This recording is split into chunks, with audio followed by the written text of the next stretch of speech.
Hello friends, नमस्ते, प्रणाम। विमल यादव, गुड्डी यादव लोकगीत चैनल में आप सभी फ्रेंड्स का स्वागत है और अभिनंदन है। तो हम लोग बहुत ही धमाकेदार चुटकुला नाच गीत लेकर आए हैं। जबरदस्त।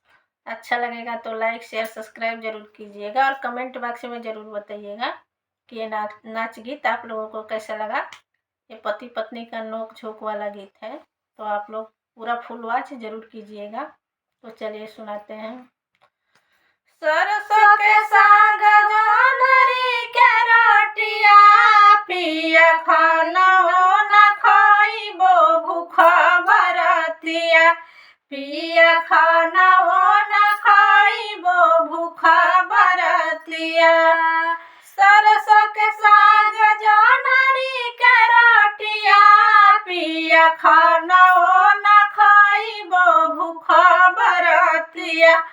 पिया खाना न खाइबो भूखा बरतिया। हो तो सबेरे अपने भैया के बोलाइबो। हो तो सबेरे अपना भैया के बोलाइबो। चल जइबो नैहरवा तुमान बतिया। पिया खाना न खाइबो भूखा बरतिया। पिया खाना न खाइबो भूखा बरतिया। चल जइबो नैहरवा तुमान बतिया।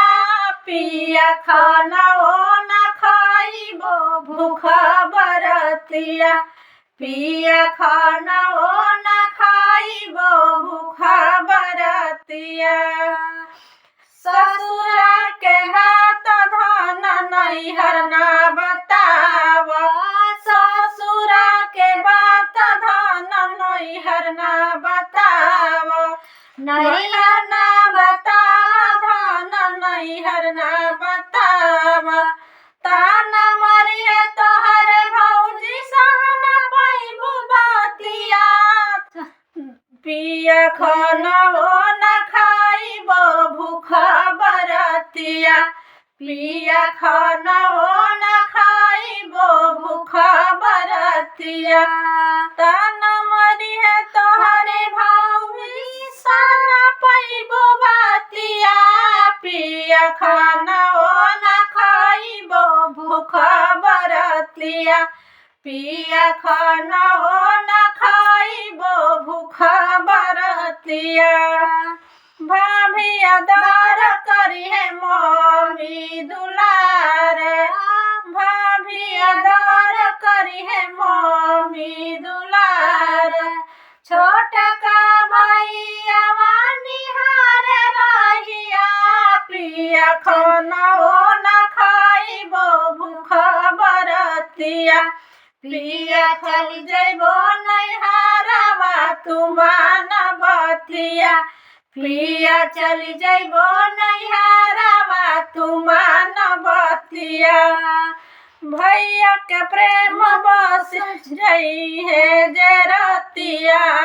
भैया के प्रेम बस कही रतिया। धन न जनई हरवा तुमान बतिया। पिया खाना न खाइबो भूखा बरतिया। पिया खाना न खाइबो भूखा बरतिया। जइबे सहारा धन भेजबो रुपैया। जइबो सहारा धन भेजबो रुपैया। भेजबो रुपैया धन भेजबो रुपैया। दुखवा कोटि है जे है सुखवा के रतिया। धन मान मोर कहनवा तू खैल रोटिया। धन मान मोर कहनवा तू खैल रोटिया। दुखवा जे कटिए है सुख के रतिया। धन खाइला तू रोटिया तुमान बतिया।